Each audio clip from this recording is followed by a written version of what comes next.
Alright guys, welcome back to the show, the best show on the internet, the RR Show. I'm Andy, and today I am taking you into an r/NoSleep story.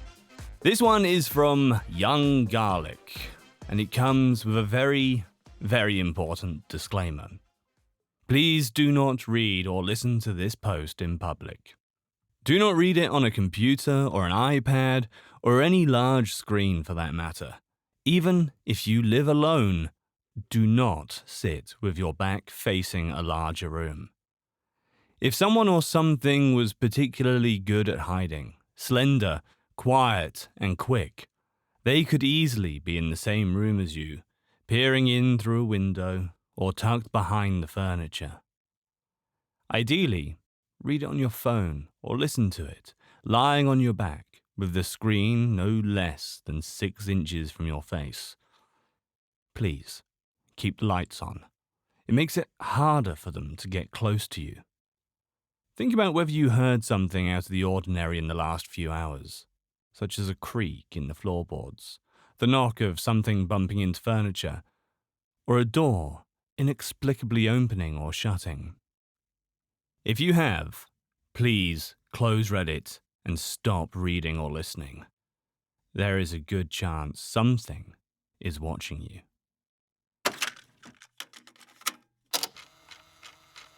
I live in Auckland, New Zealand. Me and my girlfriend live in uni accommodation in the city. I lost contact with my high school friends, so practically my entire friend group lives in the same building.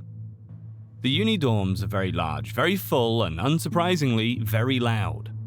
It's common to see and hear drunk students and party guests throughout the halls at night. You begin to tune it out over time and stop paying attention.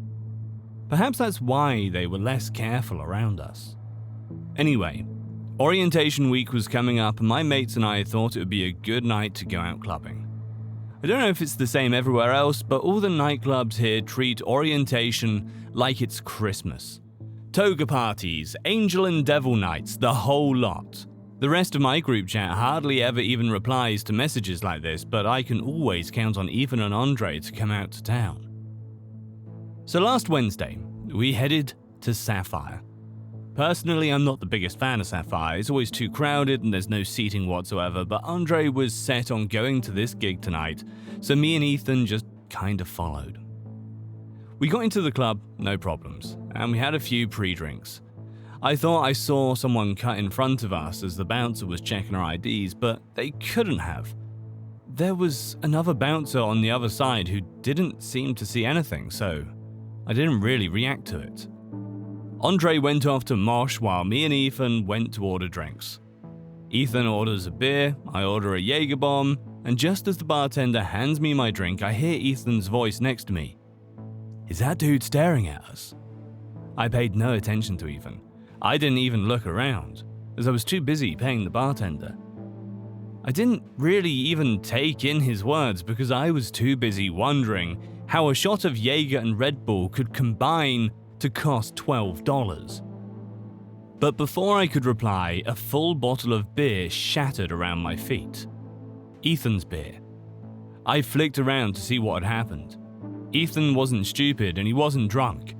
Had someone knocked it out of his hand? But Ethan was gone. At first I assumed he'd just headed into the mosh pit to hang out with Andre, but then the bartender spoke up. Did you see that? She laughed before looking around confused. See what? I replied, a bit bewildered by the whole situation. She replied, I swear I just saw someone run into your mate. I looked behind me, looked at the ground, no Ethan to be seen. Looking at the floor, I think I remember a pair of legs sprinting past me, but I was focused on looking for Ethan, so I didn't really register them or react to them. Confused, I looked up at the bartender. She was gone as well. Where had she gone? There was another customer behind me in the line, and she was the only one behind the till, so she wouldn't just leave a post like that. I was beginning to get freaked out. I pushed my way to the mosh pit to Andre. Maybe Ethan was with him. Andre was in his own world, dancing in the mosh pit. He was focused on the DJ, focused on the girls, focused on dancing along with everyone else. As far as I can tell, no one but me even saw what was standing behind him. I can't tell you what I saw for reasons I'll explain later, but trust me when I say this thing was not human. Although, yeah, human enough that it could almost blend into a crowd like this. Almost. I was about to call out, to scream or point, to call security to signal to Andre to run. Thank God I didn't, because as soon as that creature turned around to face me, everything clicked. Ethan tried to point something out to me, and then he vanished. The bartender called out his attacker, she vanished too.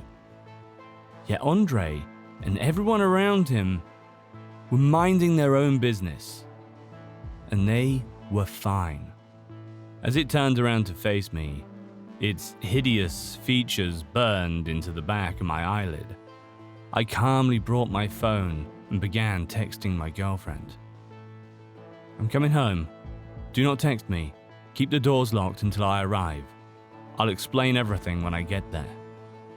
I turned around as calmly as I could and walked away.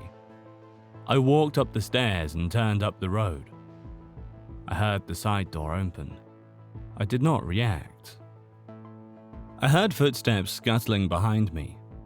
I did not turn around. Then Andre's voice.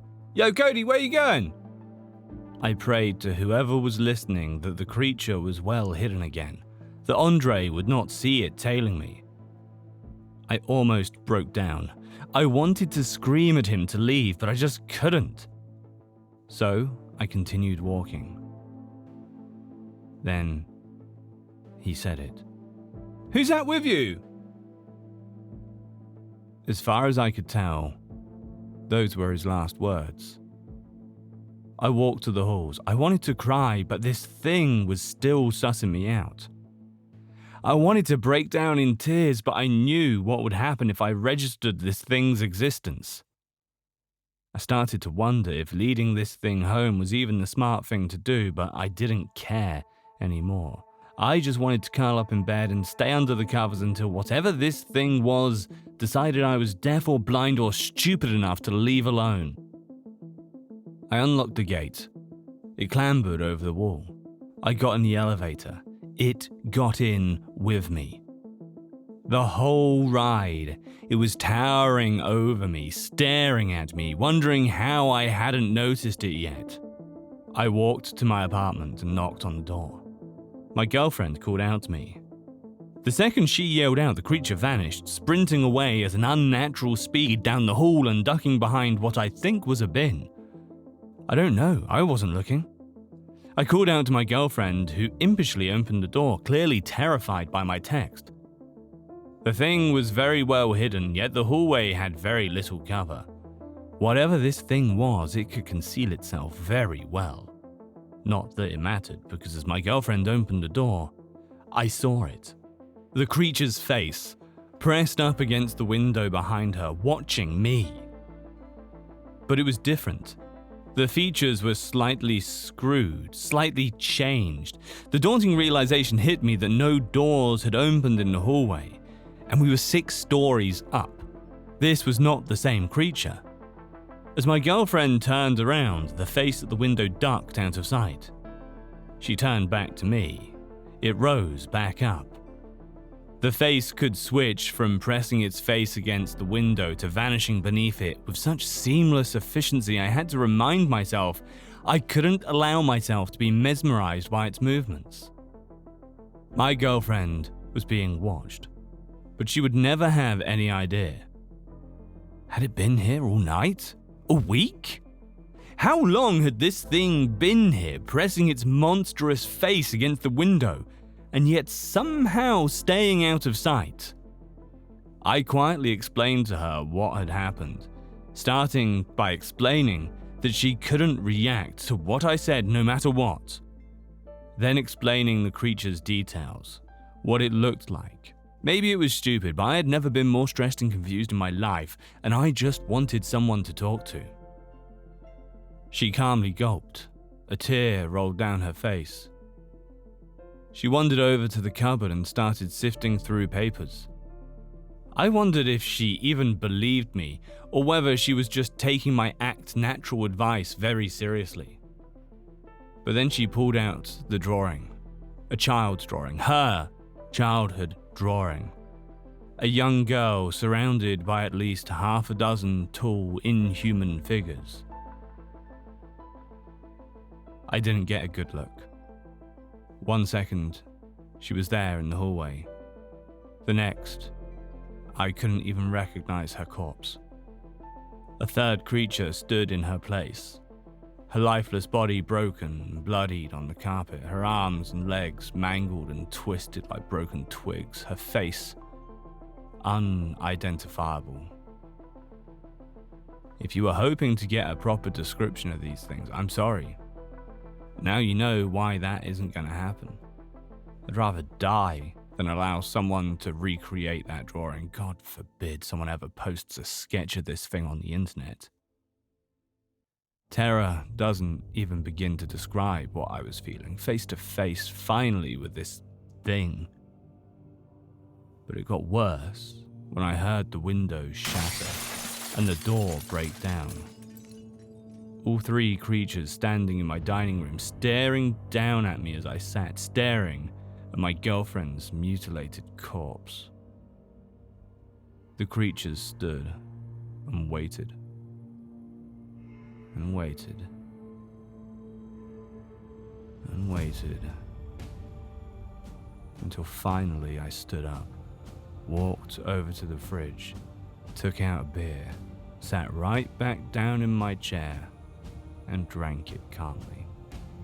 I don't know what kind of primal willpower I had in that moment, what kind of drive or mental strength I had during the worst minutes of my life. But after I did, the creatures left.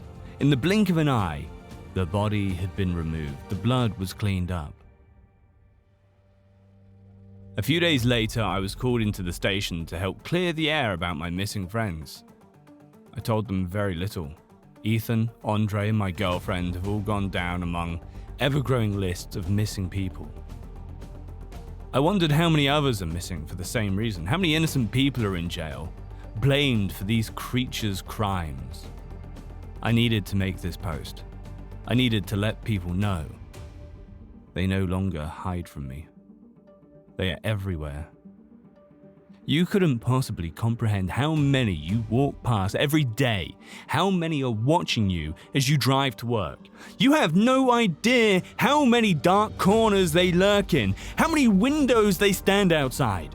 You haven't seen how many roofs they're clinging to, the crowds they stand among.